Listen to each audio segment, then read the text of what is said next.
प्रिय विद्यार्थियों नमस्कार। भक्त कवि सूरदास जी द्वारा विरचित पाठ पद नामक शीर्षक पढ़ाया जा रहा है और इसी के क्रम में आज आप लोगों को 11वां पद्यांश पढ़ाया जाएगा। इसके पहले आप लोगों को जो है 10 पद्यांश पढ़ाया जा चुका है। कितना? 10 पद्यांश पढ़ाया जा चुका है और 10 पद्यांश को पढ़ाने के बाद थोड़ा सा इसको खोले रहिएगा। हाँ बस 10 पद्यांश पढ़ाने के बाद अब आप लोगों को आज अंतिम पैराग्राफ पढ़ाया जाएगा जिसका नाम देखिए है क्या? संदेशो देवकी सो कहियो। क्या लिखा है? संदेशो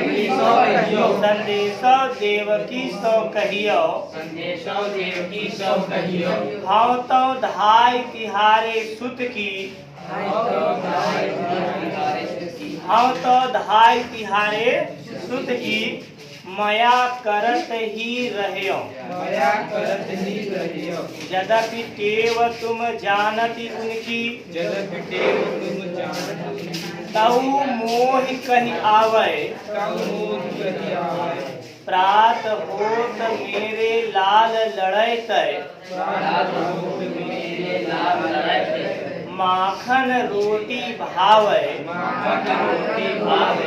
तेल उबटना आरु तातो जल। ताहि देखी भजी जाते। जोई जोई मांगत सोई सोई देती। क्रम क्रम करी गए नहाते। सूर पथिक सुनि मोहि रैन दिन। बढ़ो रहत उर सोच। मेरो अलक लड़ै तय मोहन। मेरो अलक लड़ै तो मोहन। वह है करत संकोच। ठीक।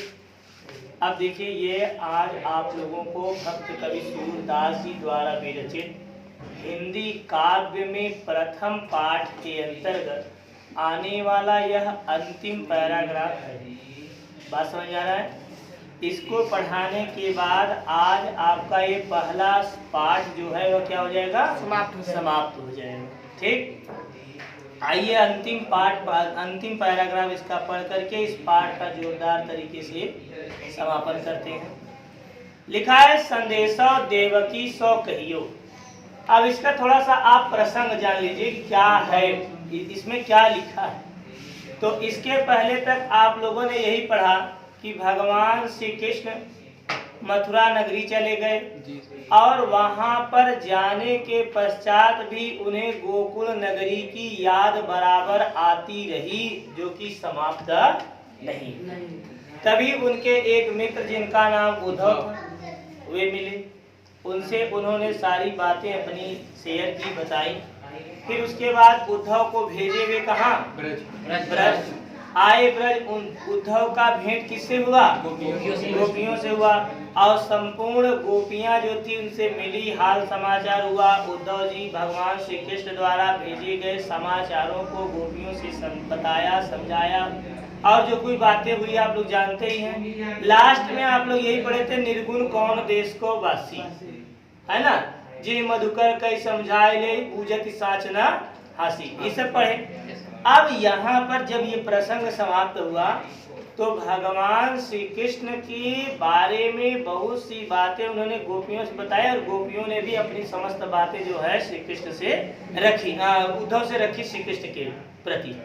इसके बाद जो है उद्धव बचते बचाते गोपियों से आखिरकार वे माता यशोदा के पास पहुंच ही गए।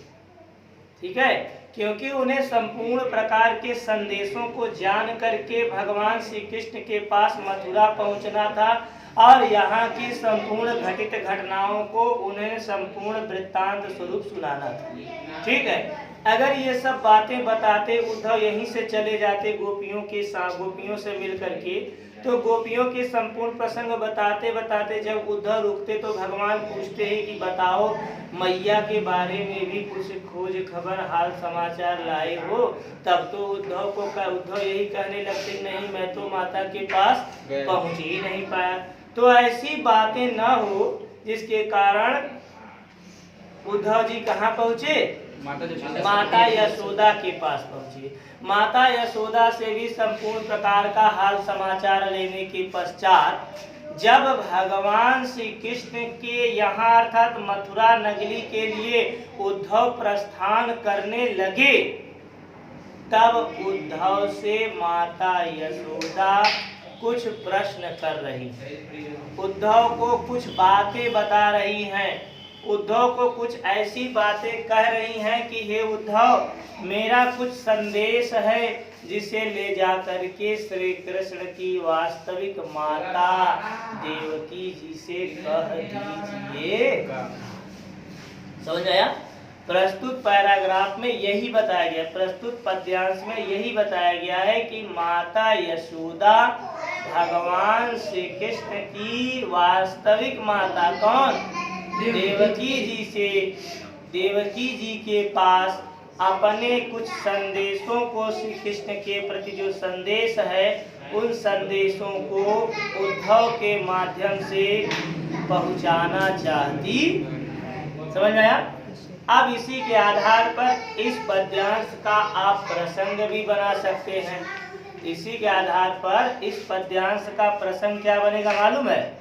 प्रसंग यह बनेगा कि प्रस्तुत पद्यांश में भक्त कवि सूरदास जी ने भगवान श्री कृष्ण की माता देवकी के पास मथुरा चले जाने के बाद माता यशोदा के स्नेह तथा उनकी पीड़ा का वर्णन किया। क्या लिखेंगे आप? प्रस्तुत पद्यांश में भक्त कवि सूरदास जी ने श्री कृष्ण की माता देवकी के पास अपने चले जाने के बाद माता यशोदा के पीड़ा का वर्णन किए हुए हैं। प्रसंग समझ में आया? अब आइए हम लोग इसकी व्याख्या करते हैं। ठीक, देखिए लिखा है कि संदेशो देवकी सो कहियो। क्या लिखा है? संदेशो देवकी सो कहियो। अब देखिए लिखा है कि यशोदा जी, माता यशोदा देवकी को एक संदेश भेज रही हैं। किसके हाथ? उद्धव जी के। आप लिखेंगे क्या? सबसे पहले ये जानिए, आप यह लिखेंगे प्रस्तुत पद्यांश में माता यशोदा देवकी जी के पास उद्धव द्वारा संदेश भेजते हुए कहती हैं कि हे उद्धव मेरा एक संदेश है, उसे जा करके आप देवकी जी से कह दीजिए। संदेशो देवकी सो कहियो, इसको थोड़ा सा खोल दीजिए। संदेशो देवकी सो कहियो, हे उद्धव मेरा एक संदेश है, उसे जा करके देवकी जी से कह दीजिएगा। पहली लाइन समझ आई? माता यशोदा उद्धव जी से संदेश भिजवाते हुए कह रहे हैं कि हे उद्धव मेरा एक संदेश है जिसे जा करके देवकी जी से कह दीजिएगा। अब संदेश में क्या है? आगे देखिए लिखा है कि हम तो धाई तिहारे सुत की। हम माने मैं, कौन कह रहा है? माता यशोदा कह रही हैं देवकी के प्रति उद्धव जी से।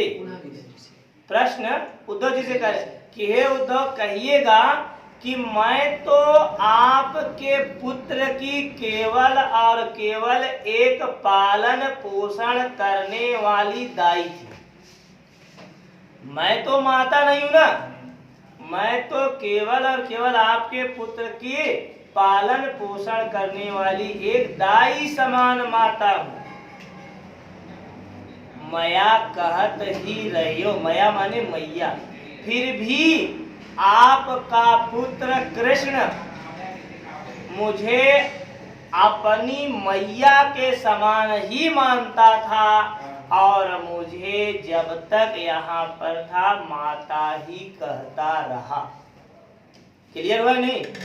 मैं देखे लिखा है कि हाँ तो दाई तुम्हारे सुत की, मैं तो आपके सुत की, मैं तो आपके पुत्र की, मैं तो आपके पुत्र की पालन पोषण करने वाली केवल और केवल एक सेविका हूँ।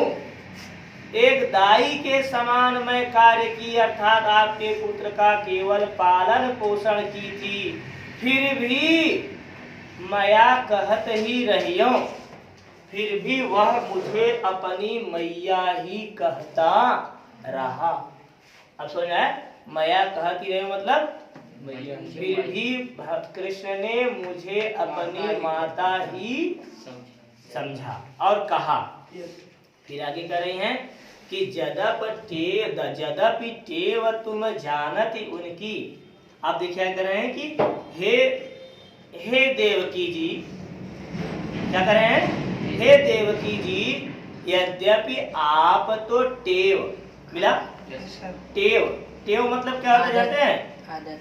आदत। यद्यपि आप कृष्ण की आदत को भली भांति जानती हैं, यद्यपि टेव तुम जानती उनकी, यद्यपि आप तो कृष्ण की संपूर्ण आदतों को जानती होंगी, तऊ मोह कही आवे। मिला? तऊ माने फिर भी, मोह माने मुझे, मेरी बात, ध्यान दीजिएगा, मोह मतलब मेरी बात, फिर भी मेरा मन आपसे कुछ कहने के लिए उत्कंठित है, व्याकुल है।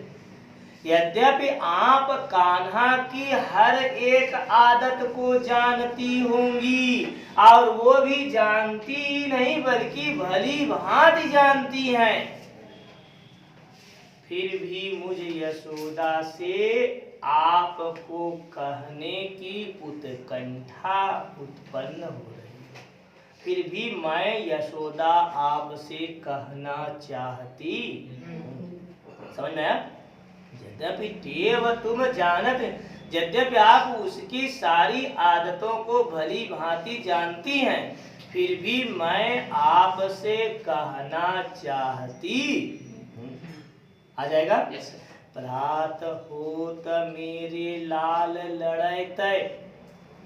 प्रात होत मतलब प्रातः होते ही, प्रातः होते ही मतलब सवेरा होते ही, मेरे लाल, मेरा लाल, लाल मतलब पुत्र, लड़ैत मतलब लाडला, मेरा लाडला, मेरा दुलारा पुत्र कृष्ण प्रातः होते ही, मिला?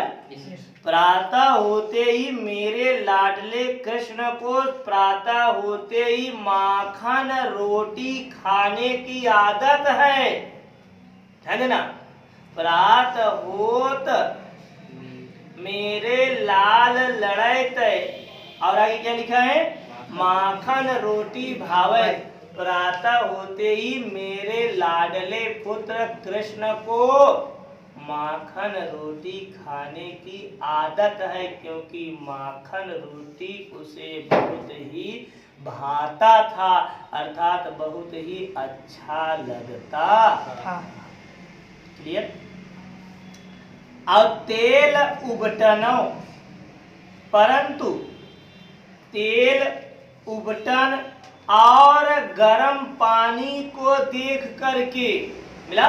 और ताते जल को, गर्म पानी, हाँ, तातो माने गर्म होता है, ठीक है? तो कह रहे हैं और उबटन तेल और गर्म पानी को देखते ही कान्हा भाग जाता था, क्योंकि उसे यह सब अच्छा नहीं लगा। और ऊपर वाले काले नहीं लिखा गा?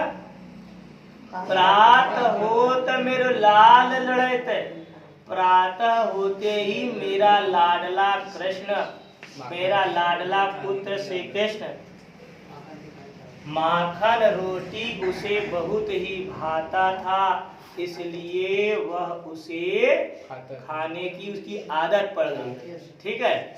और तेल उपटन तथा नहाने के गर्म जल को देख करके वह बोलिए भाग जाता था, क्योंकि उसे यह सब पसंद नहीं है। और तेल लगाने के समय, उपटन लगाने के समय और नहाने के समय जिन जिन चीजों की वह मांग करता था, अंग्रेजी में बोले तो डिमांड करता था, जोई मांगती, अरे जो जो वह मांगता था सोई सोई देती, सो करके देती नहीं, वो चीज उसे मैं देती थी। तब जा करके क्रम से वह उपटन, तेल और नहाने के कार्यों को पूर्ण करता है। फिर से देखा लिखा हुआ कि प्रात होत मेरे लाल लड़े थे, प्रातः होते ही मेरा लाडला कृष्ण माखन रोटी खाने की आदत है, क्योंकि माखन रोटी उसे बहुत ही भाता है, पसंद है। और तेल उपटन तथा नहान और तातो जल और नहाने के जल को, नहाने गर्म पानी को देख करके वह भाग जाता था, क्योंकि उसे यह सब कार्य अच्छा नहीं लगता। और जोई मांगत सोई सोई देती, और तेल उपटन और नहाने के समय वह जो मांगता था सो उसे मैं देती थी, या सो उसे मैं दिया करती थी। तब जा करके वह क्रम से तेल उपटन और नहाने का कार्य पूर्ण करता आ जाएगा। आगे क्या लिखा है? सूर पथिक सुनि मौन। सूर माने सूरदास जी कहते हैं, मिला? सूरदास जी कहते हैं कि माता यशोदा के हृदय में दिन रात यही चिंता सताती है। सूर पथिक सुनि मोहि रैनी दिन बढ़ रहत और सोच। सूर माने अंत में सूरदास जी कहते हैं माता यशोदा उद्धव से कहती हैं कि हे पथिक, उद्धव पथिक मतलब राही, रास्ते पर चलने वाला। इस समय पथिक कौन है? उद्धव। पथिक माने उद्धव, पथिक यहाँ पे संबोधित की हैं। अंत में सूरदास जी कहते हैं माता यशोदा उद्धव से कहती हैं हे पथिक उद्धव, मेरे हृदय में लिखा हुआ ना, क्या लिखा है कि मोहि रह बढ़ रहत उर सोच। जहाँ उर है, उर माने हृदय होता है। मेरे हृदय में दिन रात केवल और केवल यही चिंता सताती रहती है कि मेरो अलग मिला, मेरो अलग अलग लड़ाई तो माने प्यारा दुलारा, मेरा आंखों का तारा, मेरा दुलारा लाडला, मेरा पुत्र कृष्ण मथुरा में कुछ मांगने में कहीं संकोच तो नहीं करता। हे देवकी जी, मेरा लाडला दुलारा पुत्र कृष्ण क्या मथुरा में, देखा लिखा ना, मोहन वह करत संकोच, क्या किसी चीज को मांगने में कोई संकोच तो नहीं करता।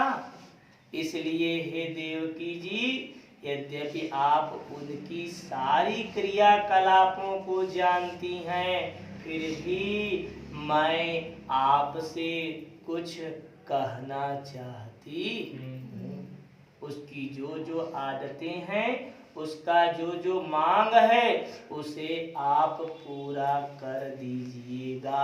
क्या पता मेरा पुत्र मुझसे जीवन से जुड़ा था, अपने जीवन के छोटे से अंशकाल से जुड़ा था, इसलिए मेरा उसका वात्सल्य प्रेम था और वह मुझसे कह देता था आप तो बहुत दिन बाद उसे मिली हैं, आपने उसका पालन पोषण नहीं किया है, हो सकता है यही बात आपसे कहने में वह कहीं संकोच तो नहीं करता, अगर करता होगा तो आप उसकी समस्त आदतों को जानती हैं, उसे आप पूरा आ जाएगा। सरल है। अब आप संदर्भ जानते ही हैं, प्रसंग बता ही दिया गया है ना। संदर्भ में क्या लिखेंगे? प्रस्तुत पद्यांश भक्त कवि सूरदास जी द्वारा विरचित महाकाव्य सूरसागर में वर्णित पद नामक पाठ से लिया गया है। क्लियर। और आप प्रसंग में क्या लिखेंगे? प्रस्तुत पद्यांश में सूरदास जी ने भगवान श्री कृष्ण की माता देवकी के पास मथुरा चले जाने के बाद माता यशोदा के स्नेह तथा उनकी पीड़ा का वर्णन किया हुआ है। अब आप संदर्भ लिख लिए, प्रसंग लिख लिए, अब आया व्याख्या लिखे। अब नीचे क्या लिखेंगे? काव्य सौंदर्य में सबसे पहला हेडिंग भाषा। भाषा में आप क्या लिखेंगे? ब्रज। शैली क्या लिखेंगे? मुक्तक शैली। गुण क्या है? माधुर्य। रस वात्सल्य है, माता और पुत्र का स्नेह है, इसलिए यहाँ पे कौन सा रस होगा? वात्सल्य रस। क्लियर। छंद आप जानते ही हैं, गेय पद है। और जब बात अलंकार की आती है तो देखिए लिखा है संदेश देवकी मोहि कही लाल लड़य तय, और रैन दिन में द ह ल और न वर्णों की बार बार आवृत्ति होने के कारण यहाँ पर अनुप्रास अलंकार हुआ। क्लियर हुआ। आज आप लोगों का यह भक्त कवि सूरदास जी द्वारा विरचित कक्षा 10 काव्य में वर्णित पहला पाठ पद समाप्त हुआ। कल आप लोगों को कल की कक्षा में भक्त कवि सूरदास जी का जीवन परिचय और उनके समस्त उनकी रचनाओं को प्रदर्शित किया जाएगा, क्योंकि परीक्षा के दृष्टिकोण से परीक्षा में जीवन परिचय एवं कवि की रचना भी पूछी जाती है, और इसके लिए आपको 3 नंबर के प्रावधान रखे गए हैं। ठीक है। 2 नंबर आपका क्या? जीवन परिचय, और 1 नंबर रचना पर। 3 नंबर आपको मिलते हैं। तो कवि परिचय और कवि की रचनाएं भी आपको ईमानदारी पूर्वक याद करनी चाहिए। कैसे याद करें, क्या याद करें, सूरदास का जीवन परिचय कहाँ से शुरू करें, सारी बातें कल आप लोगों को वहाँ पर श्यामपट्ट पर समझाने का पूरा प्रयास किया। श्यामपट्ट तो है नहीं, व्हाइट बोर्ड है ना, श्वेत पट्ट है। श्वेत पर याद रखिएगा, श्यामपट्ट और श्वेत पट्ट में अंतर होता है। श्यामपट्ट का जमाना अब धीरे धीरे नील हो रहा है, अब तो व्हाइट बोर्ड आ गया है। बोले तो श्वेत पट्ट आप लिखते हैं, श्वेत पट्ट पे बोलते हैं श्यामपट्ट पे। तो कल किस पर लिखा जाएगा? श्वेत पट्ट। श्वेत पट्ट पर भक्त कवि सूरदास जी का संपूर्ण जीवन परिचय और उनके द्वारा वर्णित रचनाओं का सूत्रपात किया जाएगा। वहाँ भी आप लोग कल पढ़ सकते। तब तक के लिए सभी मित्रों को